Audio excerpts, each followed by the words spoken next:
Welcome to the 9/11 War Room, a weekly roundtable discussion that takes place every Sunday at 5 p.m. Eastern Time. Tune in at 911warroom.com. Welcome to the War Room. My name is Gene.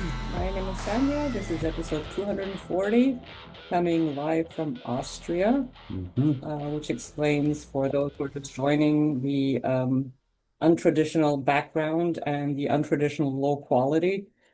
And it's exceptional. Next week we'll be back to regular. So Yeah. this is exceptional. Yep. And it's also the reason I couldn't send an email from my phone because I can't collect all the email addresses the way I can on my laptop. So There we go. I gotta close all kind of stuff. I'm not gonna be able to see you guys. I'm just gonna guess. You guys probably have little gray boxes all over your screen, but how are we gonna have to raise their hand? I think it'll still warn me. All right. Yeah, okay. Let's just get through the news. Episode 240. First news item. Yes, we are in Austria. Earlier today, we're at the Schönbrunn Castle. Am I Yes. close enough? Yep. That was pretty close. That's pretty good. I'm learning my German. Let's see. First news story I have these out of order already. Turning the Tide is a go. September 10th through 13th, New York City. We already have confirmed Roger Waters, Brett Weinstein, Jimmy Dore. So far, the lineup is looking fantastic. You guys can go to turningthetide911.org and event details. Yeah, when Gene says it's a go, it was a go the whole time, but the tickets have now officially gone on sale. Yes. And we are going to be at the this venue. It's El Museo del Barrio. Thank you, on the Upper East Side. And yes, Roger Waters, Jimmy Dore, Brett Weinstein, Meryl Nass, Mary Holland, Mark Crispin Miller, Richard Gage, Jason Burmis, Matt Campbell, Bob and Helen McIlvaine, Captain Raul Angulo, former Fire Commissioner Chris Joya, Mata Vassetti, Phil Turney, which he was just surprisingly, thank you, Carl. He was on the last War Room, paid a visit. We didn't really do an interview, but he participated in the conversation. That was amazing. And Reverend Frank Morales. And there's still more speakers. Tentatively, we're trying to get that coordinated now. So, Gene, yeah. what's the preferred hotel venue? Where are all the cool kids staying? Yeah, so right now we are targeting mostly the Hotel Night Broadway or Night Hotel Broadway. I'm not sure in what order that name is. That's on the Upper West Side. Upper West Side, like basically straight across, going west across Central Park on the other side. But we're working on possibly a second. Well, right now we're trying to get a discount for that one, which is why we haven't announced it yet, because we want to give you a chance to get it at the lower rate. And we're working on a second one if someone wants like much higher end, but we're going to try to have everyone at the Night Broadway. How about Dennis Kucinich or Ian Carroll? Are they committed? Dennis said yes. I don't know why he's not on the list. Okay. And what was the second question? Ian Carroll, he had originally said yes, but now we're having trouble getting hold of him again. Yeah, we need to reconfirm with him, and we're having communication issues. Yep. So until he officially accepts, we don't want to put it out there. So if anybody wants to get tickets ahead of time, you can go to Turning the Tide website, and on the home page, there's actually a button that says Get Tickets, and that'll take you to Eventbrite. And hopefully that screen will go away there, where it gives all the information, pertinent information that you need, and you can get the tickets. So check it out. Did Christopher Boleyn ever respond to any inquiries you've made? I did talk to Helia, and she sent me another email address to get in touch with him. So we'll try again on that. But yeah, we're trying. Okay. So the next news story, I really don't have that much. It's all 9/11 related, or all of it is obviously more at local level. Yeah, truth movement level news. Kim Iverson had Matt Campbell on. It was a good interview. They lied to us about the dancing Israelis in Building 7, and he talked about the inquest. It was a good interview. If you get a chance to check it out. And Roger Waters did, well, I think we covered that too. Mm-hmm. Throw a lot of money at this court case Yes. to try to make sure that it's all covered and that it has a chance to move forward. Yep. And I'm having a rough time doing the screen sharing thing. Forgive me. Next news story. Boston 9/11 Truth had Fran Shore on. This was last Thursday, the 18th. I did not get a chance because that's what we were getting ready to pack to come to Vienna. So I don't know if anybody else has seen it or if Sue jumped on. If anybody wants to comment on that. Okay. That's out there. You can go to boston911truth.org, click on the guest speakers, and it will take you right there. You can check that out. We'll be watching that sometime here when we get a chance. It was really awesome. Oh, There's like 20 people there, and we really spent a lot of time going deep on not just the psychology, but specifically bullying in the 9/11 Truth movement, and how do we what? Is that interesting? Yeah, and how do we react personally, to these things? Really, we really try to own our own reaction rather than just striking out in fear or anger, but really feel what's going on inside. For instance, I brought up the topic of there's a lot of people in the DEW sector that practice this. They just kind of attack others. I get attacked constantly. hmm And so the invitation was for me to get to feel what that's like, because it triggers stuff inside of us.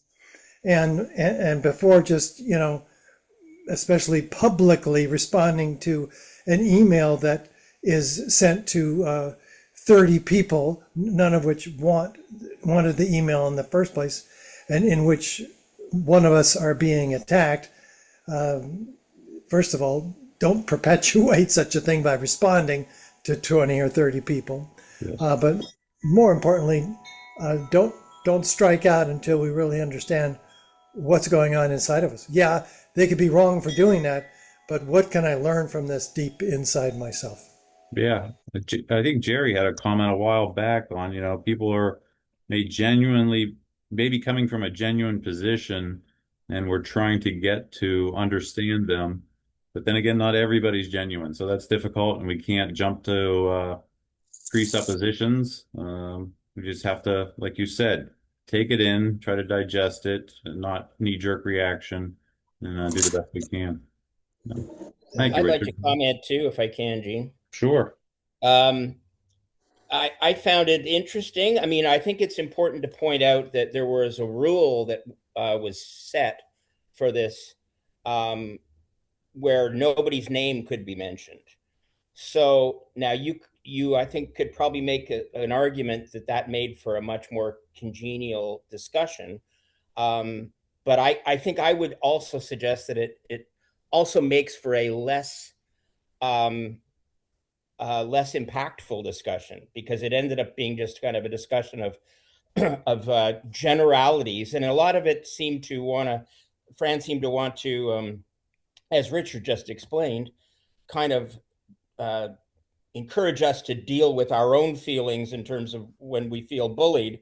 Um, and I think there's a whole issue that I certainly brought up and a couple other people acknowledged, which is that some of the people who behave like bullies are not actually genuine. They're not even real truthers. They're there for that purpose, and so I think you can't assume, you can't only deal with people the way in real life you might have somebody that you feel is a bully. You might react in one set of possible ways to that. But I think when you're dealing with a major issue like 9/11, some of those techniques for dealing with it are not going to be very appropriate, because you're not necessarily dealing with authentic people. Sometimes you are, but you're not always. And I think the rule that France set for that talk um, made it difficult to really deal with that side of the issue. Mm. Um, so while it was, pleasant enough, and I think, there were some things said that were of value, but I'm not sure that it really, I'm not really sure if it actually achieved anything, to be honest with you. Well, the thing is, I mean, I would say if you're dealing with someone who's bullying, whether you know that they're genuine or not, at the end of the day, you won't control them. You only control yourself. Right. So that's the only thing that's really in your hand to play. And so I guess that's where the focus needs to be at. And the second question is, you know, if they are bullying, whether genuinely or not, is there even anything that could be said or done that would affect their behavior, that would make them change, that would make them say, okay, I see your point. Even if you picture the perfect scenario of the perfect thing to say, is there anything at all that would really reach them that would make them change their direction? Shades of James Right. Randi. We dealt with this in the beginning. Richard dealt with James Randi and the whole group. We've done this before. Don't we have Well- to raise our hand? Yep, we're getting. Okay. Thank you. Yeah. Thank you, Joseph. Let me go back in order here. Carl, go ahead. Well, I actually feel like I've experienced a little bit of bullying within the truth, the insiders of the truth movement, even from within AE 9/11, going way back when some of my activism was termed, well, not sanctioned by AE, even though it was just trying to put major media figures on record as having been told about World Trade Center 7, asked to report on it. All that just being ignored and actually even being censored on this call, of having things I've said redacted from the recordings of this call. I think all that fits within bullying and censorship. The build up to the original meeting with Ron Johnson, being excluded from such and well, denounced with profanity by Richard at the conference for challenging some of this exclusivity of access. Yeah, I've had trouble speaking much in the last year or two with sinus problems, which are starting to improve now. But the pressure caused by being cut off quickly, whenever one starts to speak about things touching on Zionism, Talmudism, you know, Gene, I understand you're not wanting to offend anybody, but it all sort of connects, as I think we'll see with Phil Turney, and of course his crew members can speak to that.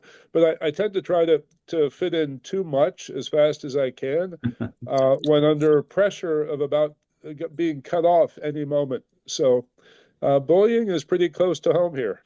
Yeah, I just want to say in response to that, and I appreciate that, Carl. I think a lot of people would agree.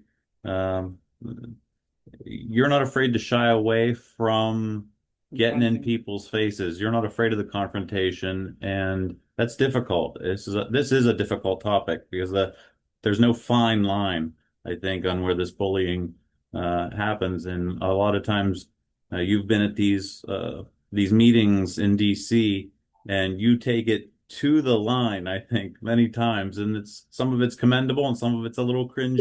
Well, Gene, I mean, who makes you the judge? What's the line? Can you I'm just define saying the that's my line? opinion. Yeah, I'm not the official judge or anything like that. I'm just saying this is my opinion, but I don't think it's fair. There is a core constituency of like the five. That's sort of That's not bullying. well, it functions as bullying when they self-anoint, and then That's not everybody else bullying. is We're, sort we're of talking about people attacking other people. And I don't know if you've been part of these chains of emails where some nasty, nasty things are being said to people who do not deserve it. yeah. Mick well, Harrison has never who deserved. deserves it.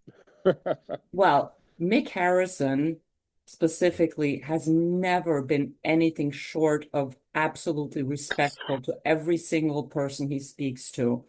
And for some people to slander him the way they did, to me, that was just not acceptable. Well, I like Mick, but I do have to question.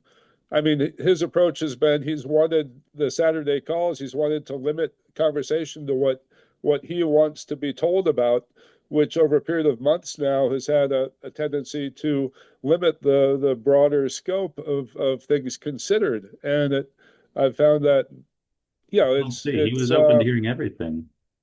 well, ultimately, after the last call, he was willing to, let me speak with him at length. I think he shared that, that content with everybody else. So I'm glad that's somewhat on record with Nick. I just going back to, well, even with Ron Johnson having his PSI staff be the gatekeepers of saying, well, someone who's social. Actually, I asked Ron about this when I last saw him. I said, Ron, so I exercise my First Amendment rights in social media.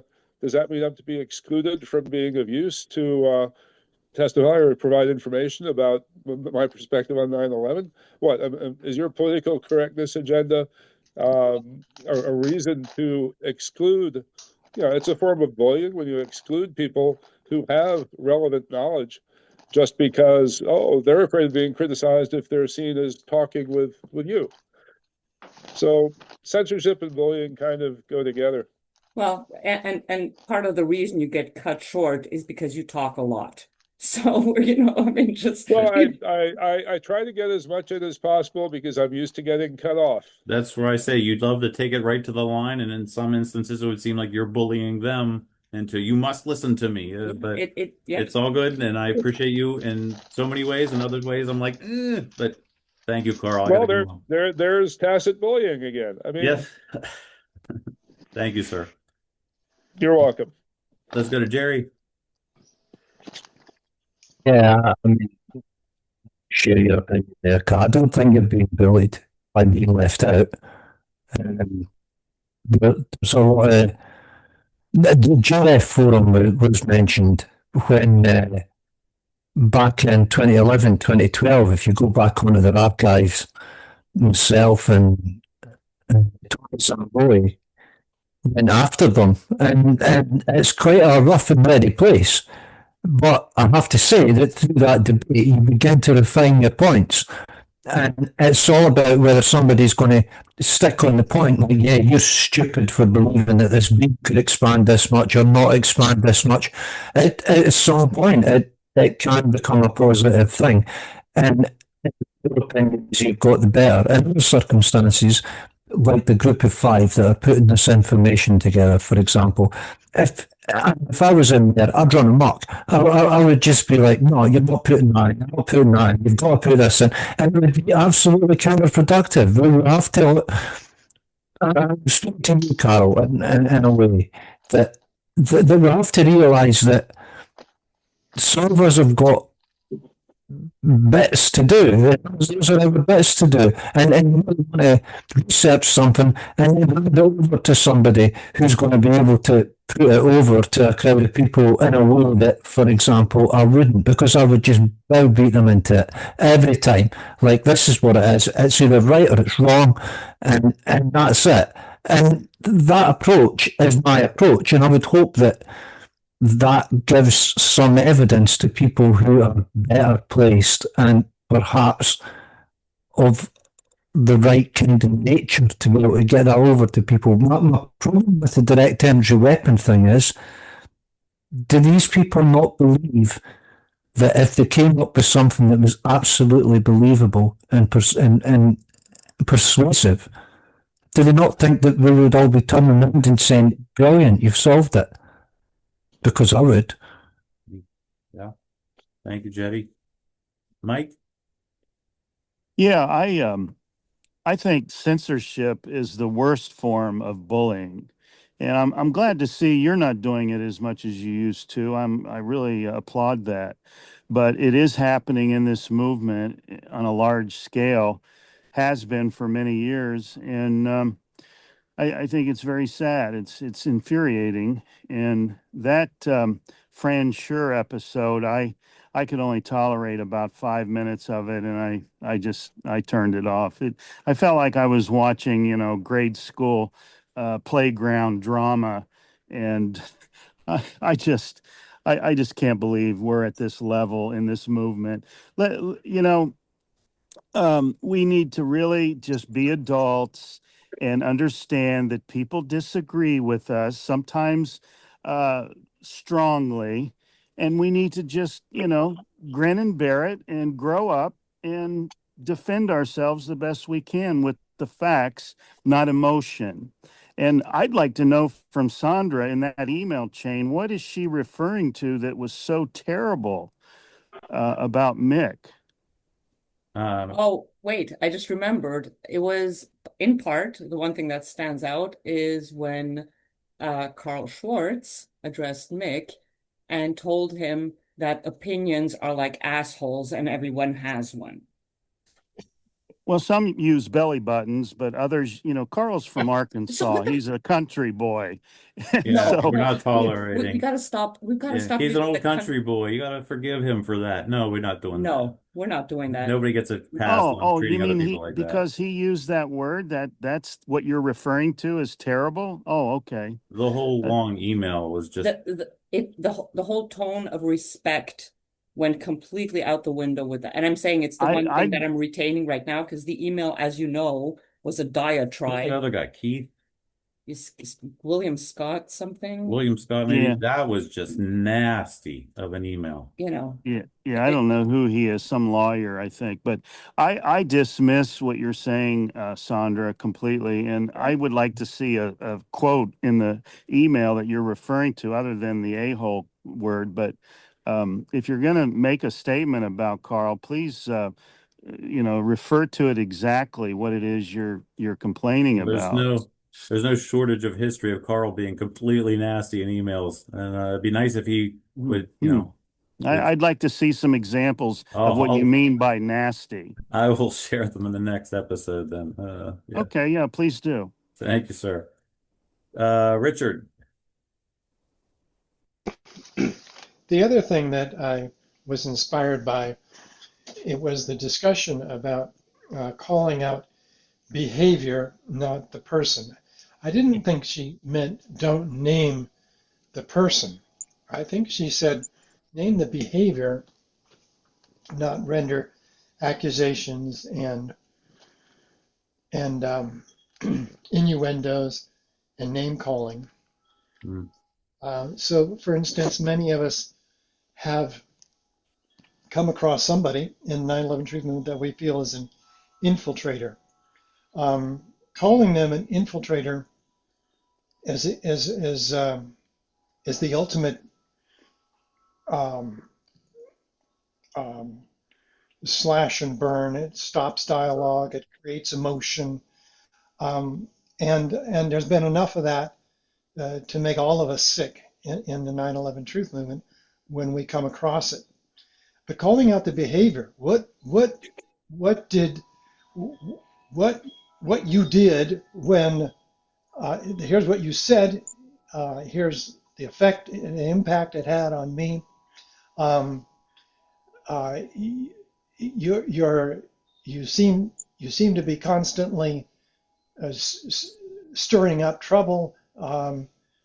Whatever that behavior is, that's what's helpful. Not calling somebody an infiltrator or an asshole. Yeah. Well, it basically comes down to the old, don't use ad hominems. Don't attack the person, attack what was said, attack some cases the evidence, attack the content, but don't attack the person, right? Mm-hmm. Yeah. Yep. Thank you, Richard. Thanks. Craig. Yeah. No, I was going to address the same a related point, so it's perfect timing. I think, I disagree with what was said at the end there, Sandra, when you say just criticize you said the behavior, not the person, or how did you phrase it? Well, either the behavior, the content, the evidence, depending on what the subject matter is. Right. Okay. So that I agree with that in principle. The problem is, and I'm going to say something I've said before. The problem is there are times when you need to criticize a pattern of behavior by a person, and you can't do that without naming the person and calling them out for their pattern of behavior, right? So if somebody consistently pretends they don't know something that has been proven, and they keep arguing that it's the opposite, then that is a problem. And sometimes you have to name that person and say, look, this person continues to do this. I agree with Richard. You shouldn't just call someone an infiltrator. And I try to say that I think there are certain efforts and campaigns that are not authentic. But I always sort of concede the fact that, there maybe somebody is genuinely kind of going along with that without realizing that it's not authentic in its origins. And that I think can easily happen. But I think when certain people or certain groups of people engage in repetitive dishonest behavior, at some point you have to be able to say that this is not honest, and this is not cool what this group or this person is doing. And when we keep saying you don't criticize the person, it's almost like you're protecting. It's almost like it has the effect, I should say, of protecting the perpetrator of the bad behavior by saying, well, just focus on the evidence. And I often find that when you just focus on the evidence, which is ultimately what you want to nail down is the evidence, very often the person that you're criticizing simply ignores the point you've made about the evidence and goes on as if you never said it. And so the next time they make a presentation, they pretend you never said anything. And so how long do you go trying to make the point about the evidence when it's not being received in good faith? Well, then I think call that out. Then I think it's okay. It's okay to show obviously the pattern of behavior. And I didn't say don't name the person. I'm just saying don't call them names. Oh, don't make them something that, ultimately none of us can be 100% sure of. To me, 100% sure is like I would bet my life on it. And if I can't bet my life on it, I'm not 100% sure. So, of course, and then the only thing that you can do is really just expose the pattern, and you can show it then, I don't know, in May of 2025, they said this, I replied that. In June, they came back and they completely ignored it. And I said this, and Which is kind of sad because now we're wasting time talking about each other and infighting when we're all supposed to be like pushing to fight people protecting the official narrative. And it's a shame. But you see, Gene, first of all, you call it infighting. It's not necessarily infighting. It's right. This might be infighting calculated. Implies that. So you're kind of implying that the person that calls out this disingenuous behavior is engaged in some kind of divisive action, when in fact they're just telling the truth. Yeah. Right. I understand that you end up getting labeled that way. I get labeled that way sometimes, for pointing things out, but I think sometimes they have to be pointed out anyway. I appreciate Go ahead. Sorry. Oh, I was just going to add on to clarify about the rules for this thing on Thursday. It was the rule for the talk was that nobody could mention the name of anybody that they felt was engaged in this behavior. Mm-hmm. That doesn't necessarily mean that Fran was saying you can never name a name the rest of the time. Yeah, I didn't think so. For that discussion, yes, that was the rule that was made. No names. I think that's okay. I think that, for a very specific, focused, targeted discussion, if you set the one rule for that one-time exceptional to say, this is what we're going to do today, that's okay, because then maybe it forces people to address the issues more than anything else.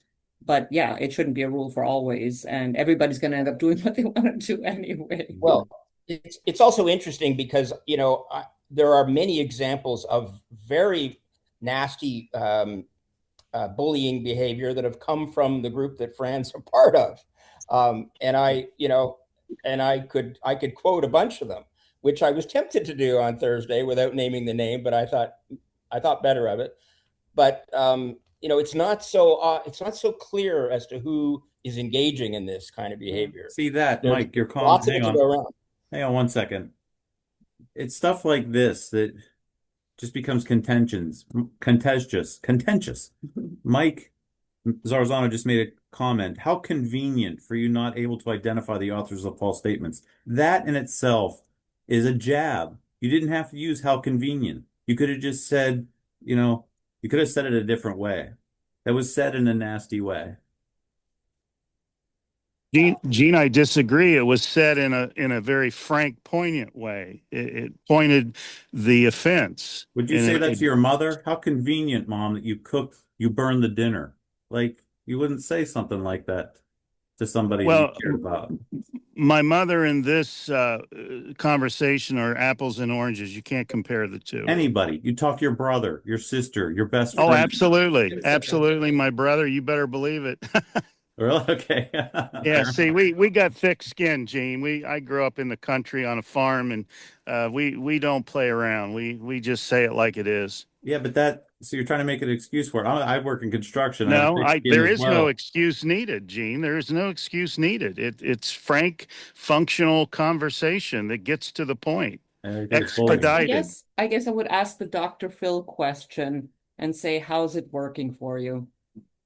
Yeah, the other person's going to dig their heels in. It's working quite well. It's working quite well. Am I alienating a bunch of people? Alienating those that need alienated. Because if you love truth, being offended isn't a priority. All right. Anything else, Craig? No, I would. I mean, I agree. Like, I think there's a line, obviously, where it ceases to be effective when you're being very blunt, whatever. I mean, I always sort of weigh what's the right response for any given situation. But at the same time, when I watch a pattern of behavior over a period of years by a particular group that I think is, not, well, up to no good, then at some point, if I don't say anything, then, what are we doing here if we're not prepared to speak truth?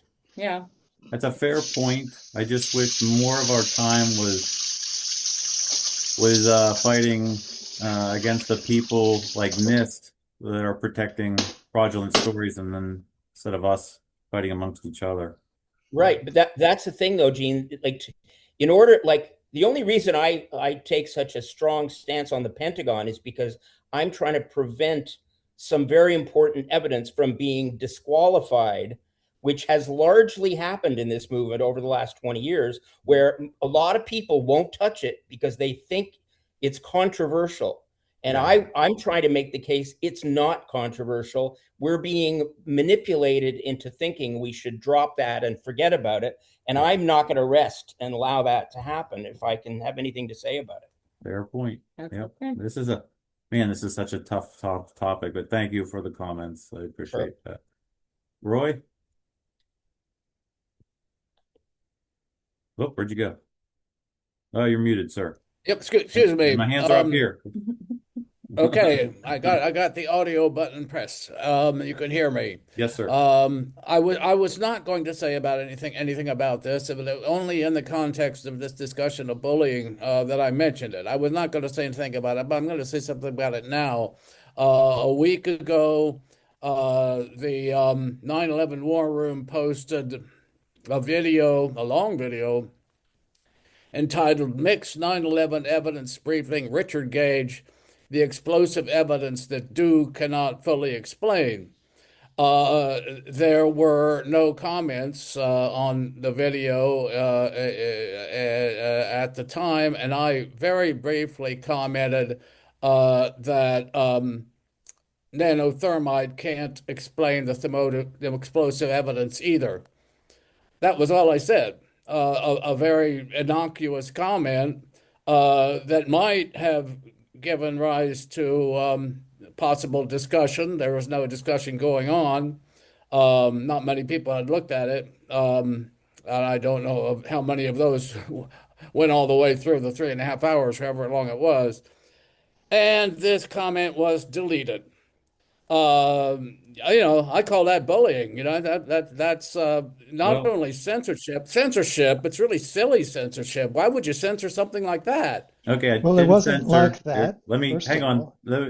I deleted it. It was a comment on the YouTube post, and it was because if you sat through the 2.5 hours of Richard explaining how nanothermite was proof of explosive evidence, I just found that comment after sitting through 2.5 hours listening to him, that was a a false statement. As well as, if I may add, Bob Greenyer had showed evidence that there was some type of other technology that that explosives couldn't account for. So Bob Greenyer made a point. Richard Gage made a point. Both of them are factually true, so far as I know. And your statement was patently false. So I removed it. I guess you froze because you would definitely talk. Yeah. I guess he dropped off, and I didn't do that again. I don't know why he keeps dropping off, but that wasn't me. I'll wait for him to come back. There you are. You're back. If you want to unmute, I don't know if you heard Yeah, that. okay, because if you sat through the 2.5 hours, I think it was more like 3.5 hours. Because Yeah. if you sat through the 3.5 hours or the 2.5 hours, Oh, and it cut off then. Oh, bummer.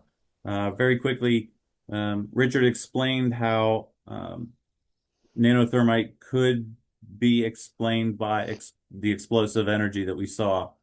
And I thought that your statement was a false statement, a false comment, a comment that was false in its preface. And what I was saying that Bob Greenyer also showed evidence that through these, I forgot how the term he used, that there was evidence that something other than explosive did some other things, which I found to be true, so far as I understand it. So I think the evidence for explosives is pretty obvious. I think you see explosions the same way you see dustification.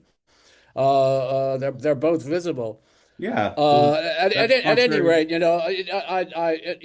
Well, help me understand then, Roy, because then your statement I'm was past. I don't, because you say that's false, or Richard Gage says that yes, nanothermite. He's always been saying nanothermite, but he's also been saying there could be other explosives. But he's been giving a lot of credit to nanothermite, and other people have been giving a lot of skepticism to nanothermite. The comment, but I don't think you could say that's false. I'm going to censor it. what was your statement again, though? It was that nanothermite didn't explain explosions, the explosions either, and whatever Richard Gage says, it's being denied by knowledgeable people that nanothermite doesn't do that, and if nanothermite actually did that, it would be used regularly in controlled demolition, and it isn't. So why isn't it if it's such a great explosive agent? But I didn't want to get into it. Hang on, you brought it up. I just said I think no. I brought it up. I didn't. Can I respond? I wasn't comment. I didn't bring up the issue of explosives. I brought up the issue of my brief innocuous message being deleted. And thank you for the explanation of why you deleted it, because you thought it was false, and Richard had argued.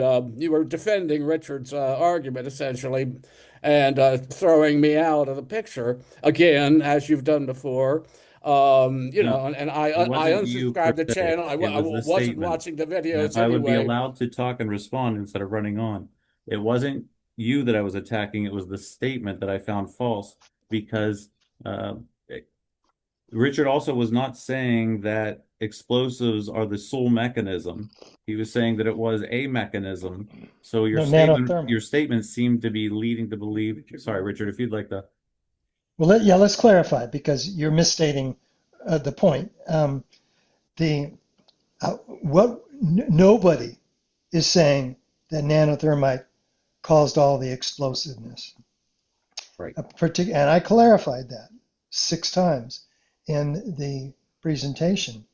There was high energy explosives. There's evidence for that as well. So Roy is chasing here a red herring, as Mark Hightower, who says nanothermite doesn't have the brisance, the speed of detonation, and it doesn't. And no matter how many times we say that and agree to it, and say that there's evidence for high energy explosives that does pulverize concrete powder. And I clarified further that nanothermite has the heat to pulverize, not pulverize, disintegrate concrete, even at 2,000 degrees Fahrenheit, and it has 4,000 degrees. So, Roy, sit through it's 2.5 hours, my portion of that. Carl had the final hour. Yep. Okay.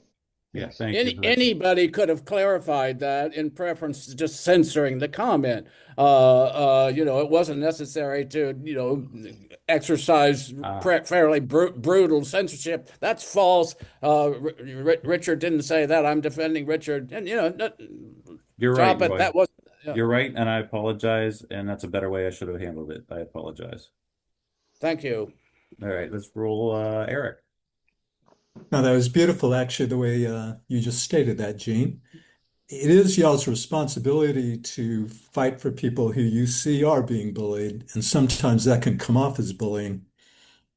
It's good. This is a good conversation. I did watch Richard's presentation along with my wife for 2.5 hours, and it really hit home. I mean, about the heat and everything, the difference between that and the cold way of what DEW is. It's nice to keep things as simple as possible, and that really stuck with me. I was wondering if it would be possible.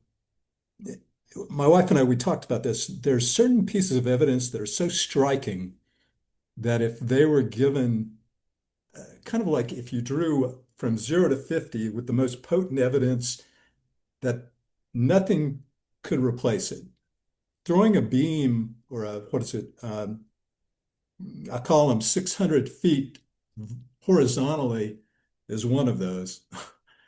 Yeah. It's interesting that sometimes we have so much evidence that the most basic ones that nothing can answer that 600 or 200 to 600 feet throwing to the left from all sides of, the number 1 and 2.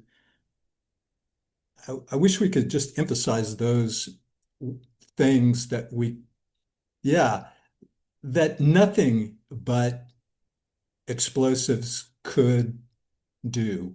That's Yes. why Gene keeps coming back to the free fall of World Trade Center 7. That's just the most striking, yeah. It would be nice, maybe if you went from 0 to 50. I don't think you need more than 5. But the thing about the nothing in the world can cause a horizontal collapse or a gravitational collapse cannot throw things that far. And it's almost like you need to state in a gravitational fall, it could only go this far. But 600 feet, it's the one thing that it's an absolute pointer that you don't even need to say anything else. That I think, and when y'all mentioned the 2,000-degree temperatures for several weeks underground was potent, one of the 2 or 3. So that's all I have to say along those lines. Thank you, But Eric. having to do with what we're talking about here about bullying, I see a lot of what all of y'all are doing, and what I try to do is keep people from being bullied. Unfortunately, that sometimes comes out as bullying. Yeah. Well, it's going to be a cold day in hell before I ever consider you to be someone who bullies people. So don't worry about that. I mean, we all agree that what you just said, the beam found 600 feet away, which Joseph Princiota created that great graphic. Fire didn't do that.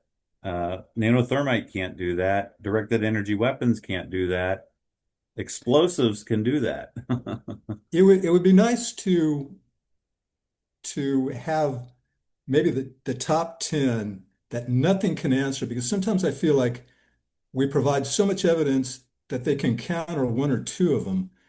But there are 10 of these, or even 5 of these. My wife called them the irrefutable 5, that nothing but explosives, and it doesn't matter if it's nanothermite or any of the other kind of explosives, can do that one thing. I'd love And to if see that list of those 5. simple things were pointed out, there would be nobody that could argue it. If you get a chance, send an email or something with those 5. I would love to see that. Thank you. Sounds good. Thanks, Eric. Chuck, and then I'll go to Joseph because he's had his hand up for a little bit. Go ahead, Chuck. Hey, have fun in Austria. Thank you. And So I watched Richard's presentation to Mick, and then I also listened to Carl's presentation, and all very interesting. So I also posted a TAP newsletter link for Tuesday TAP Talk. Grace Asgara, a Filipina immigrant American who is into healing and also has a geopolitical perspective, and it's all in the newsletter. So, on the matter of bullying, TAP endeavors to create a space for civil discourse. And that means really listening to each other. So I can say that people get triggered when they don't feel their voice is dignified with listening. Some people talk so much it becomes tedious to listen, and then it's difficult not to kind of dismiss them. So we all have to be mindful, right, of how we present. I came to the whole energy question, the do, only because of Lahaina fires. And the evidence is clear beyond a doubt that it was a cold event. Richard dedicated how many times you intoned explosives, hot, explosives, hot, and so on in your speech. Richard, I started to feel like I'm getting hypnotized into accepting a narrative. Okay, that's not proper. There's a cadence of Richard's presentation that kind of induces a kind of okay. So I'm just observing that we talk past one another when we say, I saw this, or explain the paper that didn't burn up, that should have burned up if the high temperatures were achieved that Richard insists were there. Chuck, or people but who the entire survived. I'll building, close Chuck, with this. Chuck, hang on a second. Let's put this paper thing to bed for once and all. The entire building didn't instantly turn to 451 degrees that every single paper had to ignite. So there, in any explosion, in any plane crash, there are papers that fly out. The entire thing doesn't catch on fire. So it's a weak You argument. can see it while Okay. while the towers are on fire. You see papers coming from the other windows that are being blown out Before it even fell. before the towers.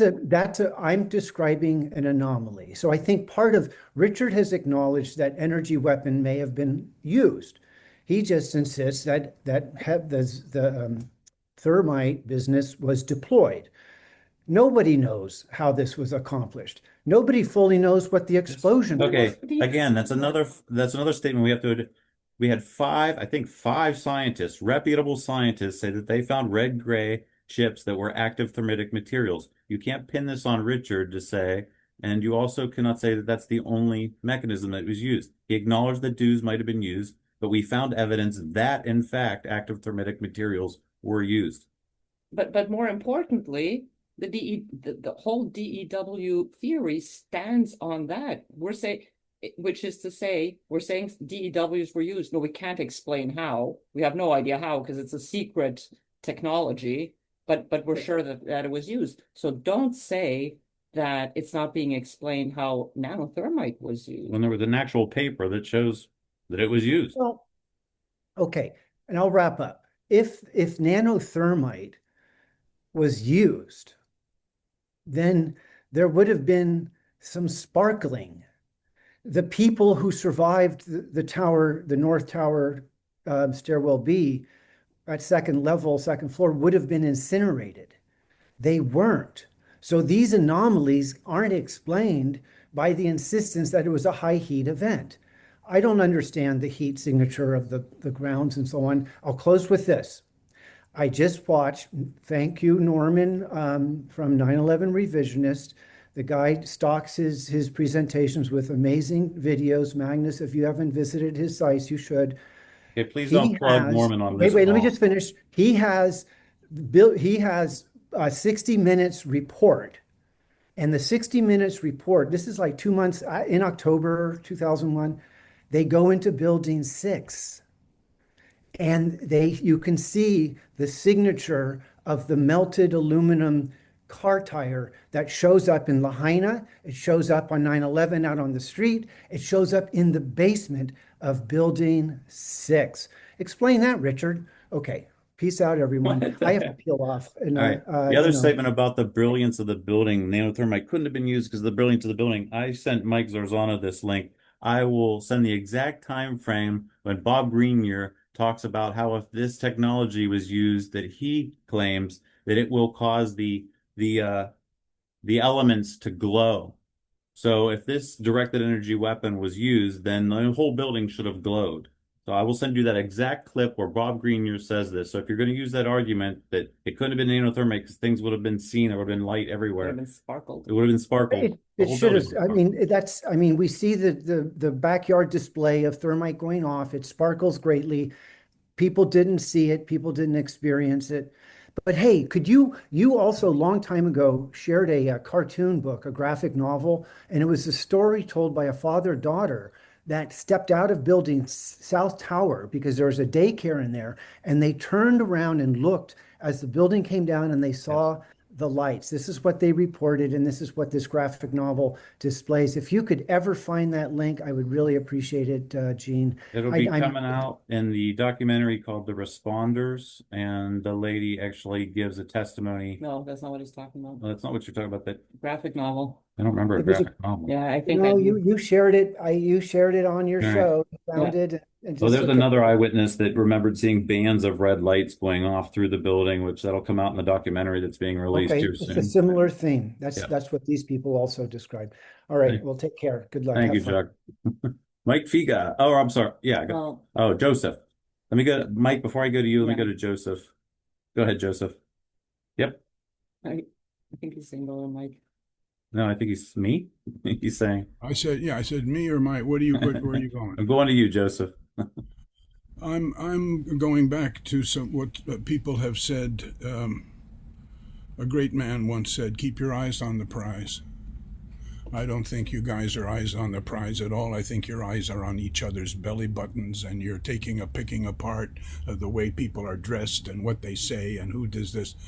My God, I couldn't be in part of that club. Trust your instruments, but calibrate. Yeah. You guys are all trying to solve the question. We have to get the question before people who can solve it. Mm-hmm. We are not the solvers of the question. Yes. We've all got our goddamned opinions, and they are like a-holes, and they smell. And they're worthless when you read the room. Read the room.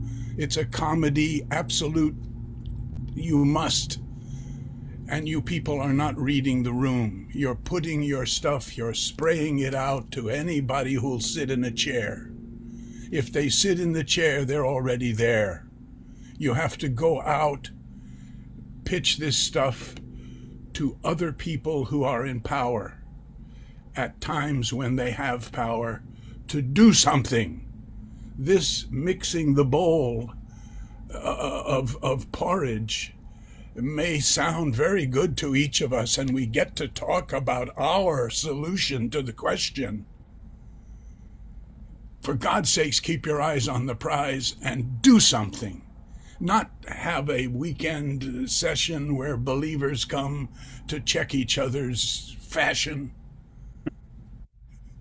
Yes, Go sir. someplace where they haven't heard about it, where they're not thinking about it, and have a brief set ready to deliver to them when you figure out which kind of people they are. There are different people receiving information about 9/11. They receive it in different ways. Some people are visual, some people are audible, some people are, you know what I'm saying. You know the principles. This bullying bullshit is just a matter of I'm offended. Well, who the hell needs you if you're offended? If you can't be a trooper in this and let the comments of some other person wash over you. Look at them. Listen to them. Ask them questions if you think they're worth changing their mind. Most of them won't change their mind, and if they did, they're not worth it. Gosh, I've been listening to you people for a long time, you know. I've been doing this for a long time. for a good reason. I'm part of this. I feel this. I want and have wanted for a long time progress toward the solution of answering the question. But it's not your job to answer the question. It's your job to put the question into the minds of people who haven't been questioning. I'm done. I'm sorry. No, that was well said. Yeah, and I feel something. His Hang on, frustration. Mike.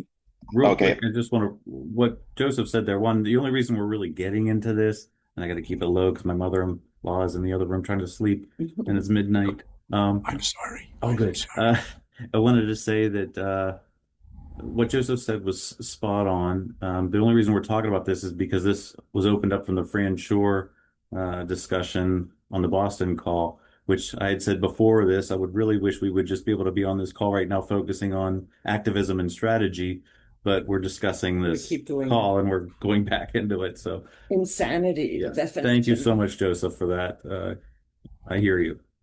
Go ahead, Mike. Well, how could you not hear me, for God's sake? Man, there were a few things that over the last, I don't know what.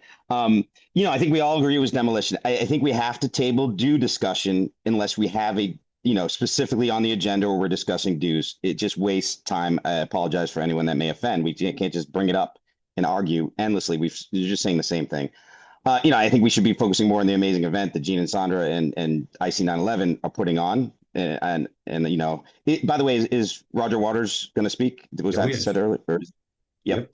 But then I did want to say something about infiltrators and disinfo and well poison. We all know it exists. By its very existence, we are defeated, and there's no good way to deal with it, I have to say, right? And I've varied over the years in how to deal with people who are either just wrong, honest misinfo, or literally disinfo pieces of crap. I will say that. I would say we have to call them out, sure, but we can't call them out endlessly because it becomes just tiresome. And we all talk to different people throughout the movement, the people who are, really like Gene and Sandra, people who are on the ground. We have private conversations where people know, hey, I don't trust this person. They're just full of S. So I think we just have to calibrate because exactly we end up losing our focus and going in circles. And obviously part of that right now, it's impossible. And no matter what, like I say, they win just by being there. It creates problems. And I don't think we all know the best way to deal with it, but yeah, exactly. This call I think is kind of dedicated to that, which is understandable, but exactly. Other calls, like, yeah, I don't want to just hear about Jews. or the disinfo agents, which I know exist and I know who some of them are. That's it. But yeah, appreciate it. That's it. Thank you, Mike. Good comment. Carl? Yes, on the directed energy weapon issue, my comment is related to what Joseph, I believe, was just saying. I disagree in that I believe it's all of our jobs to be incrementally trying to work towards establishing probable cause for what really happened and who did it. And that's an iterative process that all of us can be participating in all the time. There is no basis for thinking we must only, bring it to Congress and beg Congress. Congress isn't going to successfully investigate anything. That's well demonstrated that, the political control of both the House and Senate just causes grandstanding or limited hangout events where, the public is left saying, well, wait another 20 years and it'll all be made clear. So, but on directed energy weapons, isn't the refutation of the argument simply, all right, if you think that's what it was or a key part of it, identify the patents, identify the manufacturers, General Dynamics, Raytheon, whoever, identify the government entities that would have needed to manipulate those.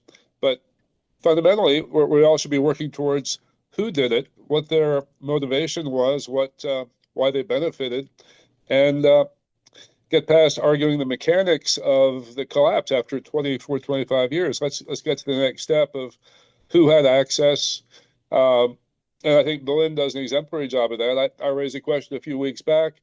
Who's aware of, where, quote, nanothermite, super thermite could have come from? And Berlin actually, 15 years ago documented very well Ehud Barak's involvement at a partnership level with a series of U.S. corporations that are Israeli controlled that had the capability of producing nano substances.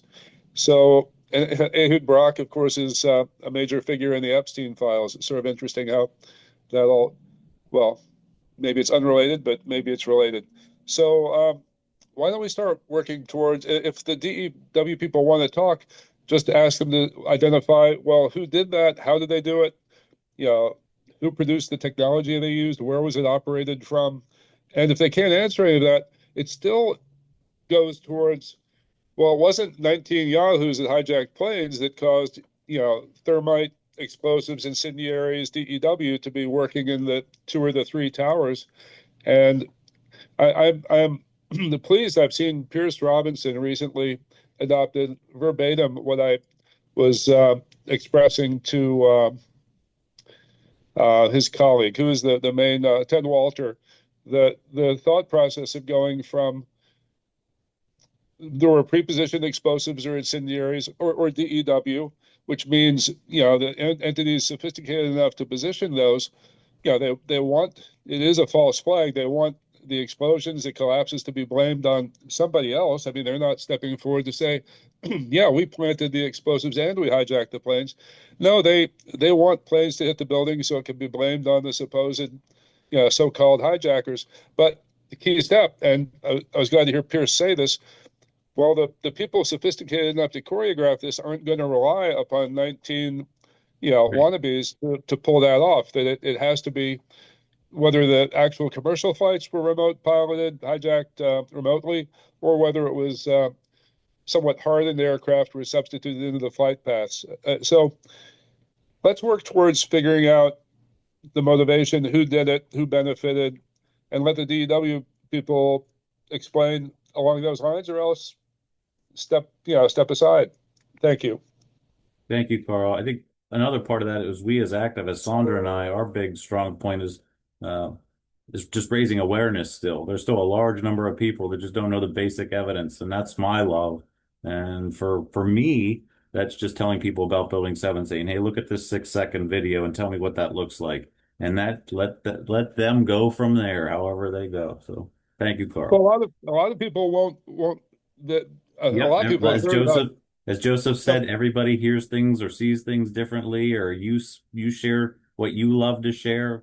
There's so many ways that could go down. So keep Well, going your within path. this small group on this call, working towards, solving the problem, solving 9/11, as opposed to, each of us every other day of the week can be waking others up to, oh, did you know WTC7 collapsed, all that. But You it's within can't this, you this can't call, I think force we're feed trying to make somebody if they gotta progress. find it themselves. Okay. Thank you, sir. Jack? Yes, sorry, it takes a long time for the button to react. I had experience when I first got involved.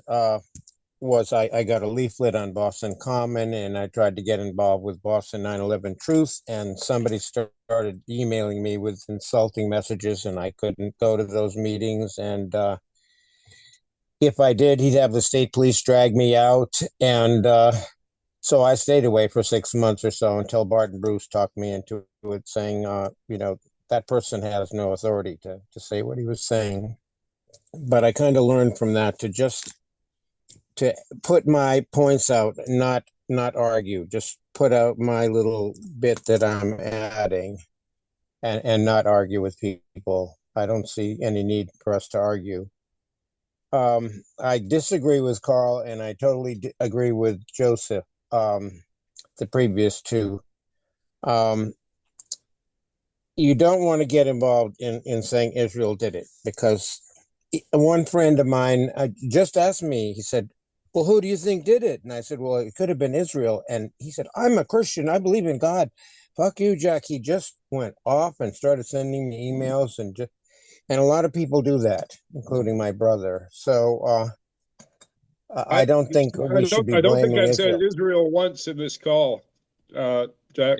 I It haven't was said Well, their in the name whatever. or. past, Carl. Let him finish. Carl, you're not going to be Um, interrupted. Please don't interrupt. Go ahead, Jack. So I don't think we can determine, we can spread the word who did it. All we need to spread the word is that 9/11 was an inside job, and let these very intelligent people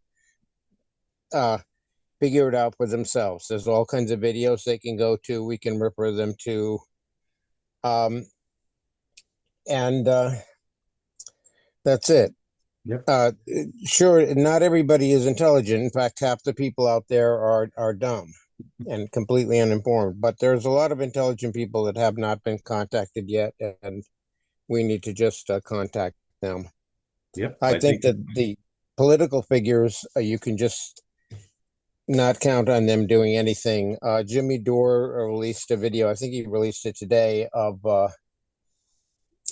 James Webb, people who work for him confronting congressmen, and they all were saying, we support Israel, and then he puts up the Track APAC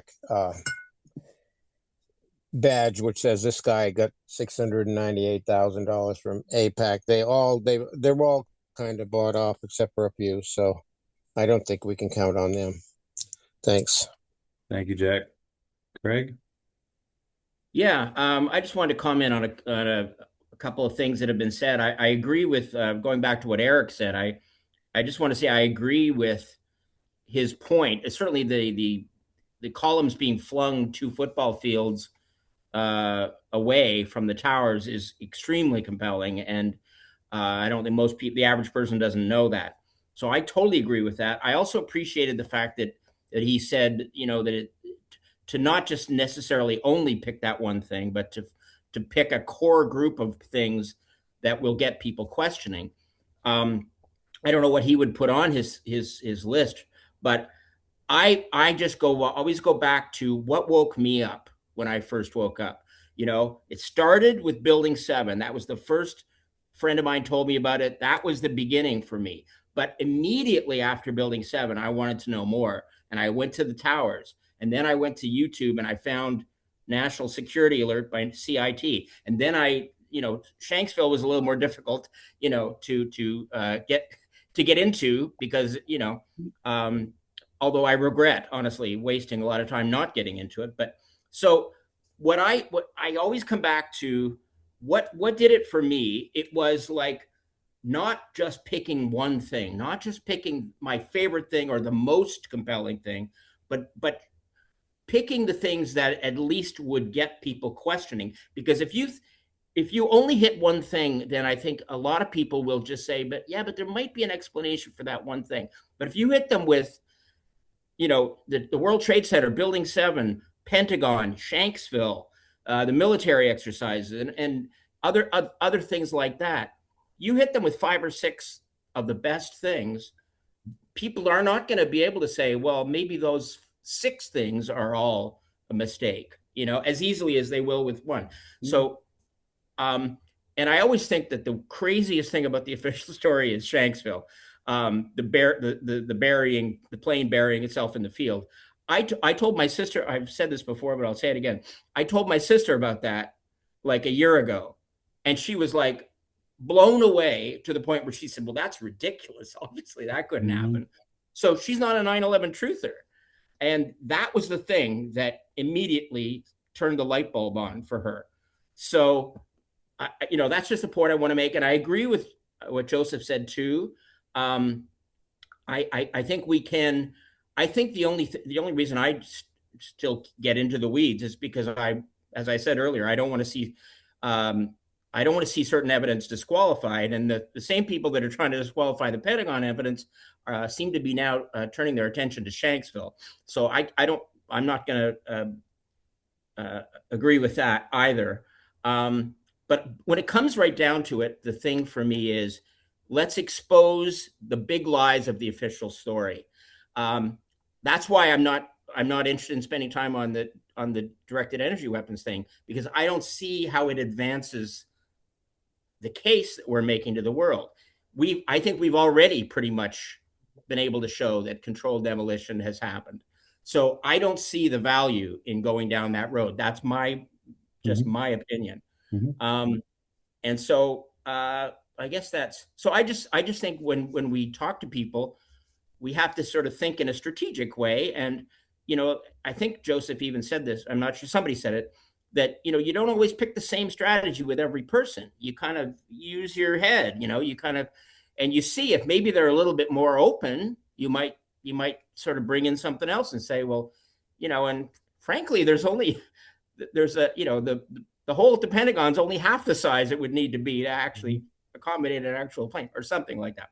So focus on the lies of the official story, hit the big things, and don't just drop important evidence just because there's one thing. Like one thing, I would say Building 7 is a great way to get their attention and to get them looking. But I wouldn't necessarily trust them to then go into other things, although they might, like I did. But some people will just stop there. So let's give them more stuff. Let's give them more stuff to look into. I appreciate that as a tactic. I'm open to that as an activist, having a list of maybe 5 major things. But then again, like Joseph did say, be ready to go. Like if you walk up to a person, they say, I'm a seismologist. You're not going to go talking about, Shanksville. You're going to go, okay, let me talk to you about some of the seismology readings in New York that day or something like that. Yeah. Or, you have to be, I forget the word. Read the room. Yeah, read the room. Yeah. I totally agree with that. But you did say the thing that woke you up. Somebody must have come to you and said, "Hey, did you know about Building 7?" And they did, and I said, "There's no way that happened. That's not possible." And that started it all. Yep. But let's make sure that we give people enough reason to question the whole story. Yeah. Because some people won't be knocked out by that. Some people won't react the way I reacted to Building 7. Some people will just say, that is kind of weird. Yeah. And then they'll forget about it. I mean, if you're given 30 seconds in an elevator, you might only be able to do that. But if you get reoccurring, you talk them in around the water cooler, you might say, hey, well, what about this thing? And yeah. That goes back to reading the room, right? Yep. And I keep getting loud and she keeps bumping me. I gotta keep my voice up. Let's go to Roy. Okay. You're done with the news, right? I'm not done with the news. Not done with the news. Okay, I'm taking my hand down. I'm going to wait till you're done with the news. All right. Thank you, Roy. Mike Zarzano?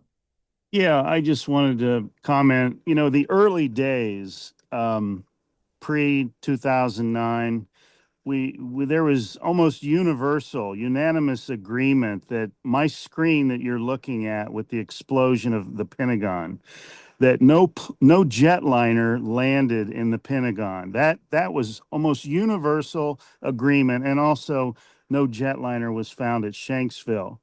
And if you watch the rest of that video where I captured that screenshot of that perpendicular pyramid shape, so perfect of a pyramid going vertical, that defies logic. Any engineer, any physicist would clearly tell you that a jetliner, 80-ton jetliner, traveling at almost 500 miles per hour, would make a horizontal explosion, a tumble, rumble, inertia horizontally, not straight up in the air, nice and clean, pyramid shaped. That's elementary physics. And for some reason, over the last 20 years, we have drifted away from that issue of the Pentagon and how we were all agreed that no jetliner landed there. I just find that very mysterious, very suspicious how that happened. Secondly, Gene, what's so angering and infuriating is when someone claims that DEW weapons could not make a steel beam move 600 feet laterally. That's what you said earlier, and I'd like to know, where do you get your proof? DEW weapons are very secret. The information available about them. Mike, you don't get off like that. Where's your proof that a DEW can throw a beam 600 feet? You don't just get to say it's secret information and you have to prove it. The burden of proof is not on me. The burden of proof is on you to prove. Okay, you're interrupting. You're interrupting. I am, because you're assuming something of me that's completely unfathomable. We can play the tape back, Gene. You said I did say weapons. You said DEW weapons can't make a beam go 600 feet. And my position is you don't know that. So how can you say that? I'm not making a statement about it. You are. and you can't defend your statement. You don't know what you just said is true 15, 20 minutes ago. That's what's so infuriating. We're only asking questions about Fair these enough. anomalies. All right. Very good. And then yeah, that's all. Just admit that. You don't know that. Now, Right. finally, I don't in know those purple conclusion, unicorns behind Jupiter either. oh, come on, Gene, Oh, come please. on, Mike. You don't think a directed energy. I'm not going to fight about this. Anything Yeah, else, because you Mike? don't have an argument, Gene. You don't know. Okay, Just Mike. admit it. Just Okay. admit it, please. At this point, the judge says, "Gentlemen, please." Yes, thank you. Okay, and then The only fact responsibility is, of the judge is to interpret the law. okay, not I'm the value of the being argument. interrupted. Why aren't you taking control of the situation, Gene? Finally, in conclusion, it's a shame that Fran didn't allow, or whoever ran the show, no identifying of names. And here's why. In that email that Sandra was criticizing in the opening of today's meeting, Carl made the point in several emails that over a year ago, he had sent information to the lawyers committee, to Barbara, about the evidence of the asbestos. And it was in mixed Zoom. Barbara spoke up and said, do we have proof of, the asbestos? And here, Carl had already sent tons of great evidence about that to her specifically. And she didn't even give it to anyone at the lawyers committee. No one else received it but Barbara. And then there's others at A&E that have been sent information, very important information. A 164-page analysis was wrote about the fall of the buildings, how one fell quicker than the other. It was a scientific analysis by a mathematician, very skilled and highly qualified. And it was dismissed, and it was not shared with anyone that has the competency to analyze the information. Now, I don't need to name names in that situation, but then we have the other situation with A&E now. In Craig's meeting, I asked the board member, Kelly, if she would provide me a copy of the bylaws. And she said in front of everyone, yes, I will. And here we are 2 months later. That's not been done. This is very suspicious. Now, is this called bullying when I demand accountability from Kelly? Am I now deemed to be a bully because I ask for accountability? This is how ridiculous this has gotten. But it's a fact. She's That's hiding. bullying right there. This is how ridiculous. The Boston call was embarrassing, you said. Mike, it was. typically It bully. was very embarrassing. And You're a it's very further bullying personality, Mike. No. I reject that. I refute I that, don't. Gene. Okay. Well, I know you don't, because you're not of the type of character I am. We have differences, okay? Right. Just admit it. Yeah, okay. But anyways, yeah, anyways, see ya. Carl, what do you got? Well, first question, who constitutes the speakers committee if one of us wants to offer to speak or nominate somebody else to speak at the conference? It happens. It's a consensus thing. Among who is the committee that reaches a consensus? I presume you two, Richard. Who else? Well, there are several people on the planning call. Some more tightly, others more loosely. Well, but why can't we all know who's deciding who the speakers are? So I'd like to get their email addresses so I can email all sure. of them. Well, why not? Well, why should that be secret from anybody?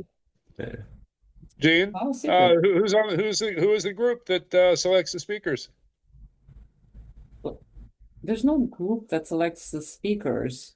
It's a conversation that happens between among who? Because the planning call, not every single person is on every single call every week. And if the subject comes up on a particular week, then we have that conversation with the people who are there, and we revisit it the next week if we need to.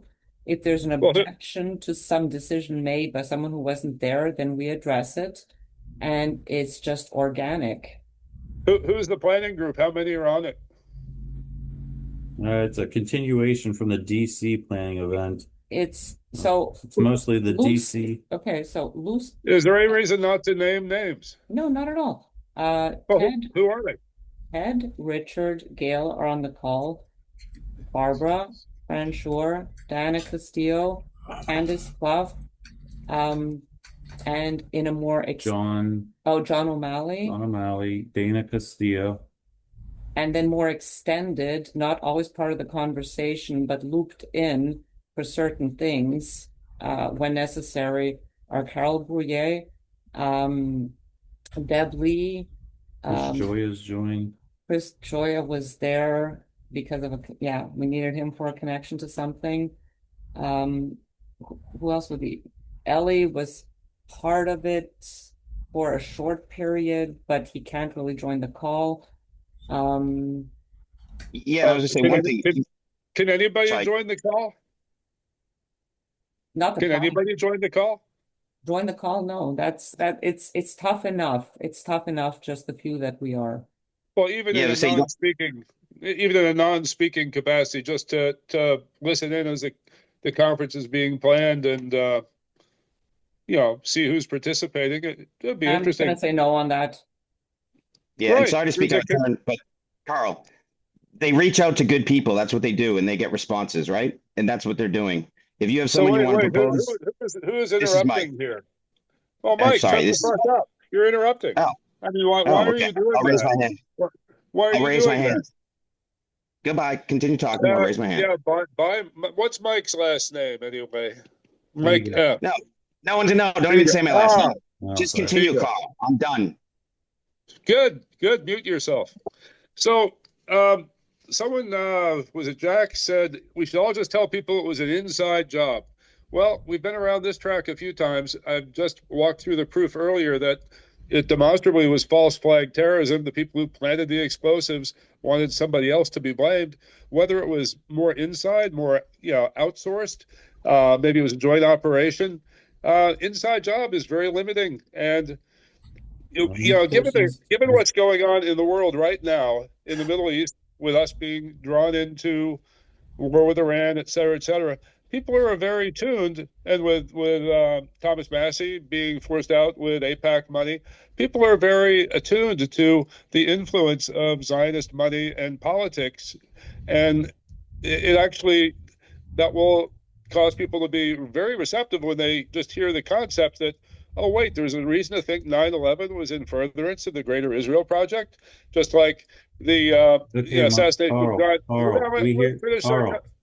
Let me finish 15 seconds more. No, Carl, you say this every week. We get it. We realize it's Zionists. If you find people that want to talk about it, then talk about it. Each person speak to people as you think that they should be spoken to, but don't declare to everybody this is how you must speak to people. As Joseph just said, read the room. We understand that's what you love to talk about. So the room is trying to limit the debate. And the room is not trying to limit the debate. I can't take that anymore. I'm sorry. Eric, go ahead.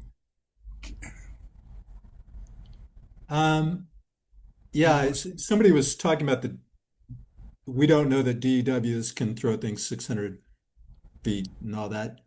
It actually doesn't matter. Some weapon threw it 600 feet. That's why I'm saying it matters the simplicity of the languaging, and maybe, I don't know, I'm going to start my own 1-2 list. Okay, here's the first one. And this one can't be explained by anything but weaponry within demolition type material. I'm going to make my own little deal. So if they want me to go on, I'm going to keep on going. But it does matter how it is languaged. We don't want to argue about between DW can throw it 600 feet or it took nanothermite or RDX or whatever.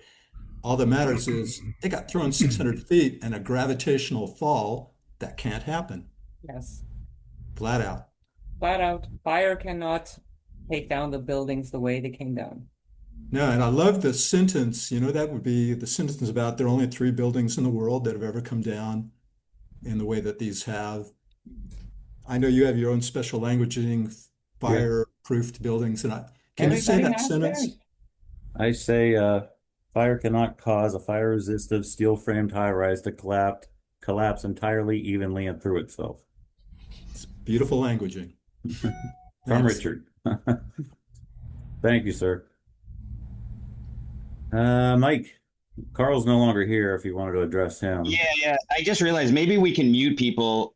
I don't know if you can permanently mute them. Okay, say you can listen to the rest of the call idea or just boot them. But no, the funny thing is I agree with Carl, like largely agree with it, right? Yeah, I was going to point out to him that turning the tide was very explicit. No one says inside job who's worth their salt these days. So I don't know. I was literally trying to talk to him and end the rant. But yeah, that's it. I guess he can watch the recording if he's that interested. That's it. Appreciate it. Thanks, Mike. Just us going at each other's throats here in this call is not the purpose of this call. So, thank you. I was just trying to make a statement. Sorry, too. I wasn't trying to. No, I didn't mean it at you. I was talking about Mike Zarzano and Carl Gullivan. It just makes it toxic, and that's what I wanted. It does become toxic. And I mean, I'm personally kind of fed up with hearing the same talking points among us every other week. I mean, it's like when somebody starts talking, we already know what's going to come out of the mouth. How is that constructive? We've heard each other say these things dozens and dozens of times. We know this stuff. We agree on this stuff. Yeah. And I want to continue my comment, I guess, because you just said that. I agree.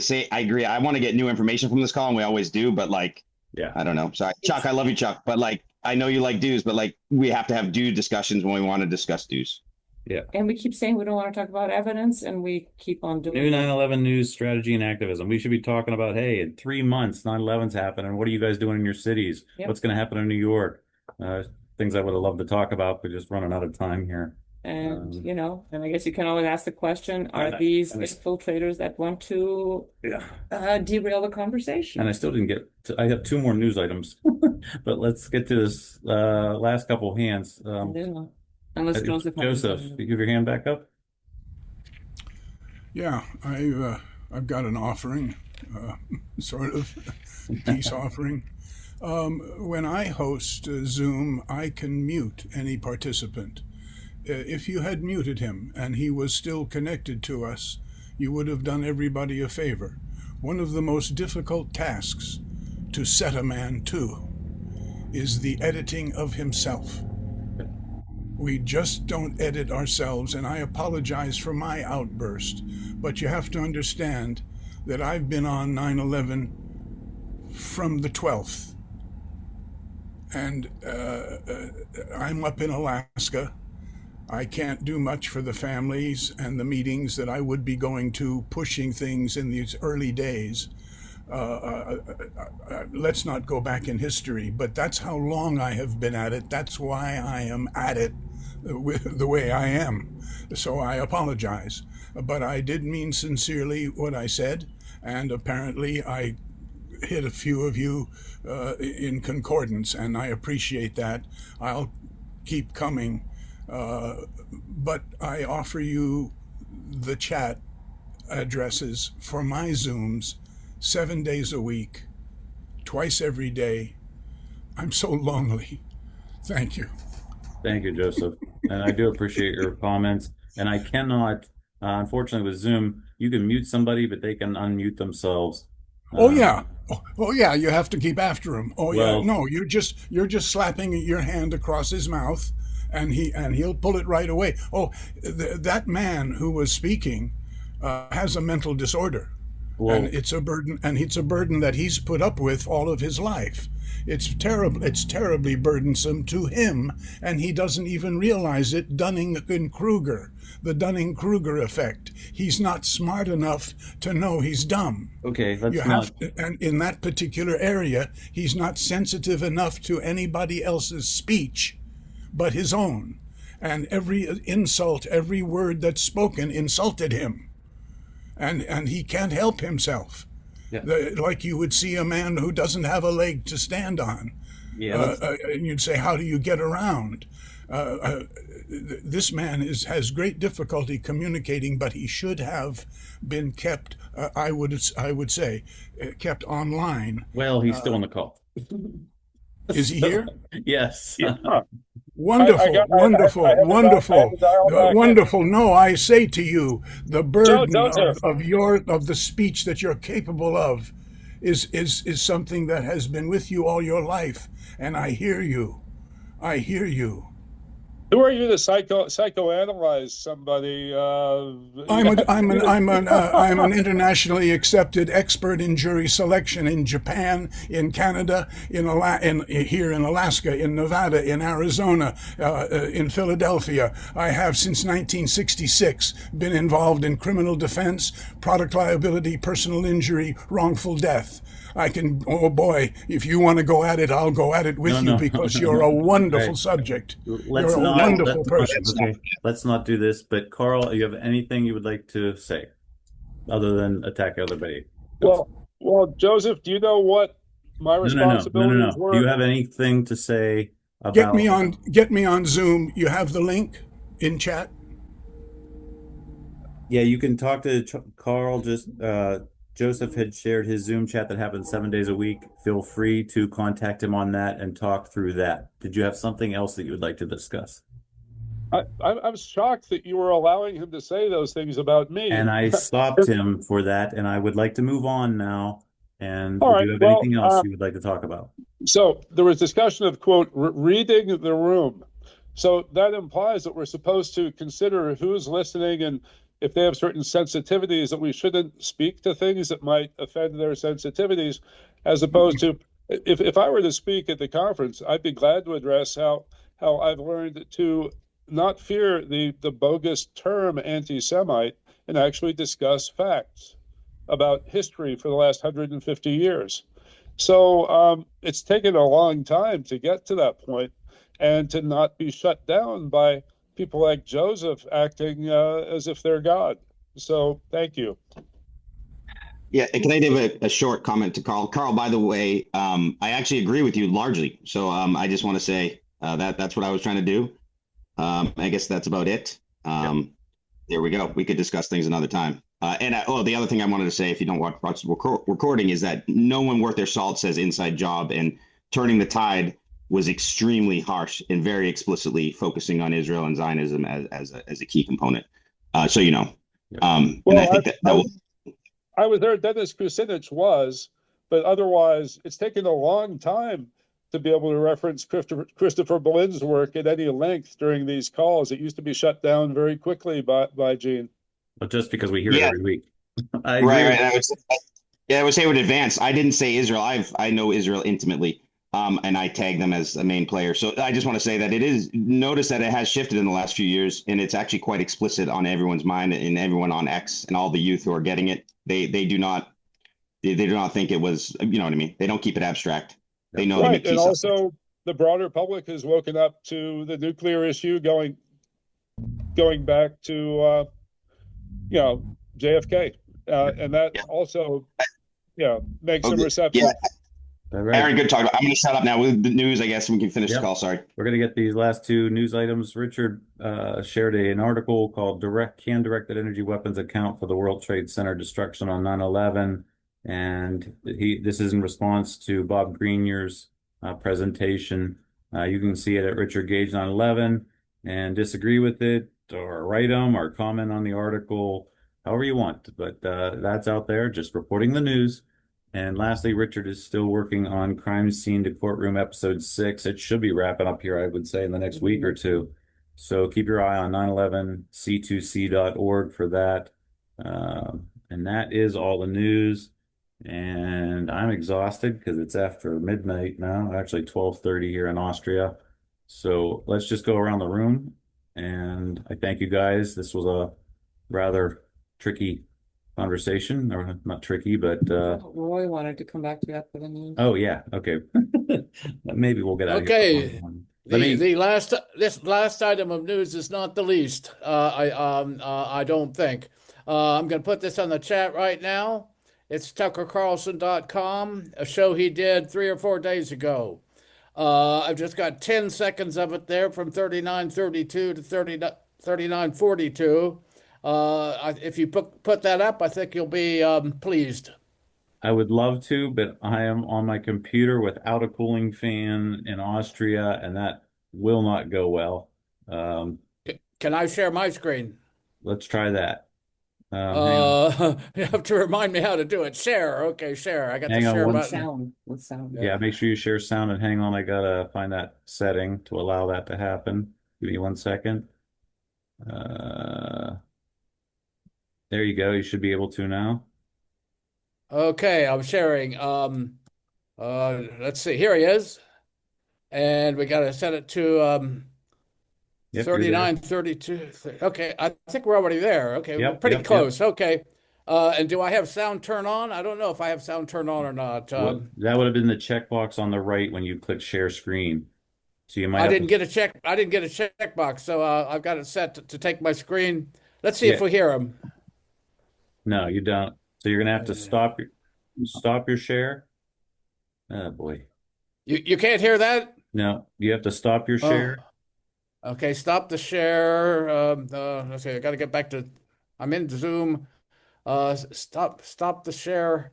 Okay, stop share. Right. Okay, stop the share. Now All right. click on when you click on share over on the right, there's a checkbox that says share audio to. I think it just.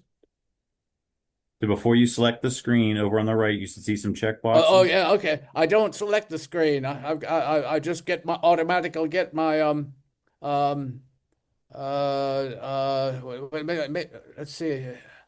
Oh boy. Oh dear. Oh dear. You can't do it, and I can't turn on the sound. I don't see how to turn on the sound. All right, let me try this. It might go bad, but hang on, Carl. I will try this. Thank you, everybody, for Roy. being patient. Roy, what did I say? Oh, sorry. Sorry. I got Carl on the brain. Hang on 1 sec. Let me try this. I don't know how this is gonna work, but man, my computer's struggling. We got it queued up.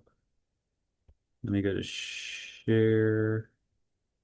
Check the box. Screen.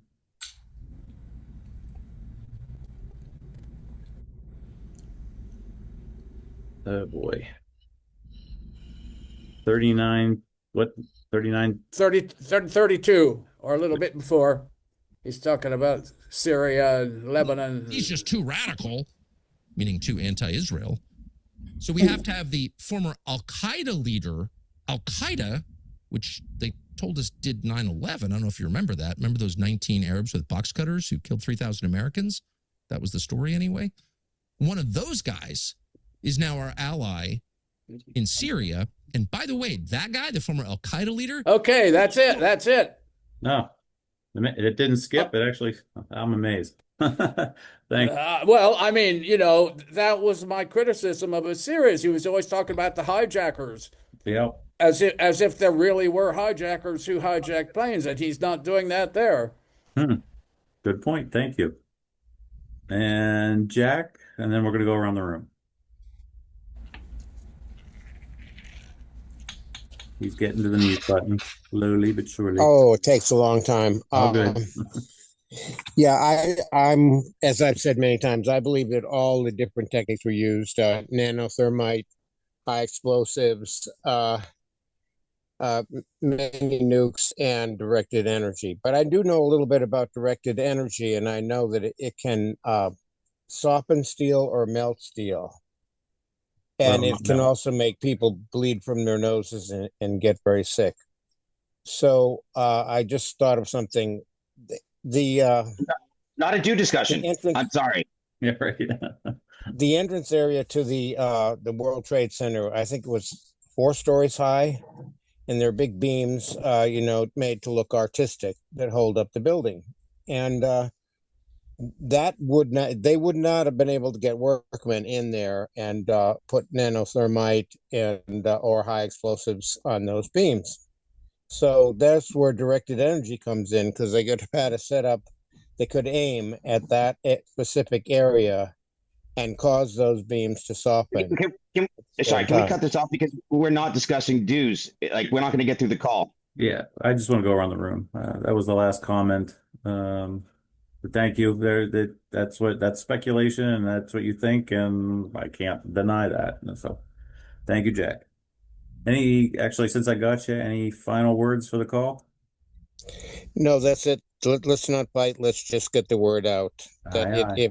it doesn't have to be an inside job. It could be an controlled demolition. That's fine with me. I'm not in love with inside job. Just Yep. get the word out to all the intelligent, good people who would run with it. Yep.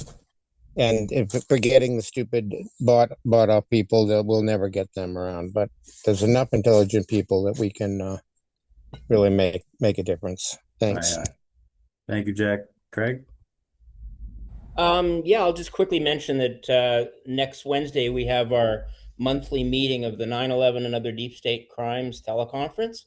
And Cheryl Curtis is going to be our speaker. She's going to talk about data centers that are all the rage these days, or and there's a lot of citizens' efforts to block their construction in different communities, and she's involved in such a struggle in Tampa. So she'll tell us all about that and some of her concerns about what's wrong with that. And time permitting, I hope that we have a chance in our discussion period to talk a bit about the anniversary conference in New York and any other sort of 9/11 topics that we have time to get into. But the main event of the night will not be directly about 9/11, but it won't. It's never, things are never too far apart when you kind of connect the dots. But anyway, so if anybody's interested in participating in that, once again, our Substack page, which I haven't done the agenda yet, but it'll go out tonight, is 911teleconference.substack.com. And you can subscribe and get your name on the list if you'd like to be notified of the agendas, and get and see the video when it comes out. So hope some people can join us. Thank you, Craig. Joseph? Oh, yeah. Well, I'm glad this is recorded because I stand behind every word I said. I mean it most sincerely. I'm hoping that I can continue that conversation appropriately. Thanks for everybody. I've been at this a long time, and most everything that has been said, everything that needs to be said has been said. The problem is everybody hasn't had a chance to say it. That's a congressional statement. Thank you very much for the service. Thank you, Joseph, so much. Larry Hanson, anything for the group?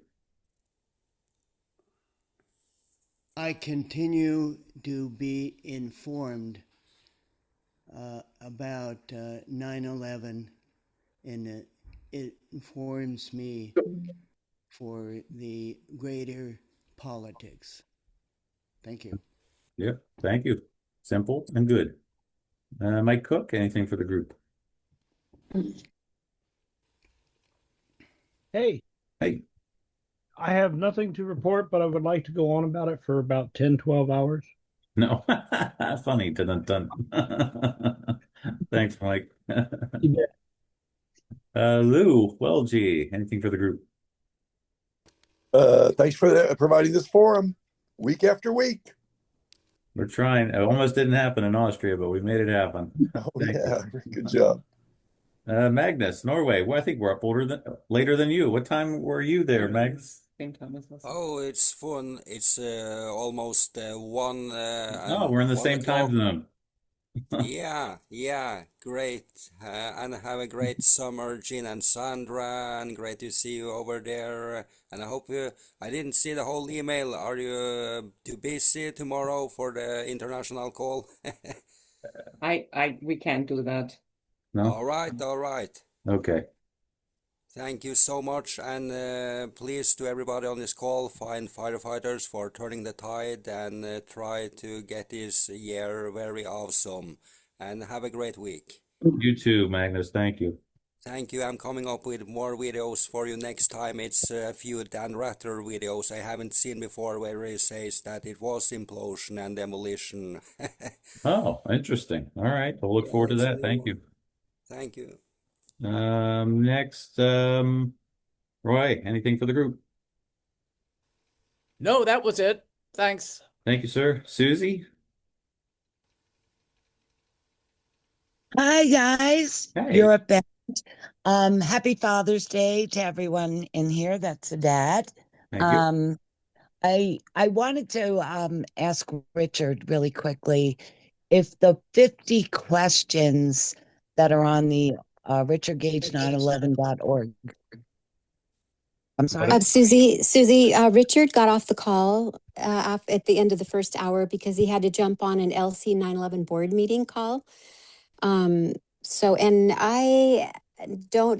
I'm not completely confident in the answer to that question, so I'll let him answer it. But yeah, so why don't you could email him and ask him. What was the question? I missed the end of it. The 50 questions that are on the richardgage911.org website where he lays out, here's 50 questions. And I think what I'm trying to do is formulate this flyer. And I tried getting a hold of it online. I'm just wondering if it's in some kind of paper form or like the magazine or something like that. Is it in a pamphlet already? I see what you're saying. Yeah, it's just on the webpage. Yeah. Can you print it? Can you just share it to yourself and then print it with the link?